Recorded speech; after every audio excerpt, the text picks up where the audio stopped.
బాగున్నాయి. కరకరలాడుతూ కరెక్ట్గా సరిపోయింది కారం ఉప్పు అన్నీని. లవ్లీ అయితే ఆల్రెడీ సగం ప్లేట్ తినేసిందండి. తన్నే టేస్ట్ అడుగుదాం. ఎలా ఉంది చెప్పు లవ్లీ.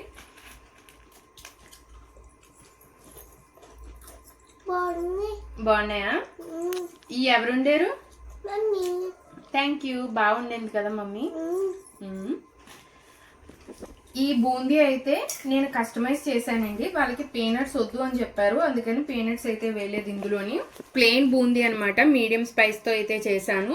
మీలో ఎవరికైనా కానీ మా దగ్గర అంటే శ్రీదేవి పికిల్స్ అండ్ ఫుడ్స్లో ఏదైనా ఐటెం కావాలి అంటే ఖచ్చితంగా కస్టమైజేషన్ ప్రకారమే చేస్తానండి నేను. ఏదైనా మీరు ఆర్డర్ ఇచ్చిన తర్వాతే చేస్తాను. ఇంకా మన దాంట్లో చాలా రకాల ఫుడ్స్ ఉన్నాయి, ఒకసారి ట్రై చేయండి. బూందీ అయితే మాత్రం చాలా బాగా వచ్చింది. పార్సిల్ చేసేగా ఈ ఒక్క బాక్స్ మిగిలితే మేమైతే ఉంచేసుకున్నాం అనమాట దీన్ని ఇంట్లో. కానీ వాట్సాప్ నెంబర్ అయితే ఇస్తున్నాను, ఆర్డర్ చేయాలి అనుకుంటే వాట్సాప్ నెంబర్కి మెసేజ్ పెట్టండి.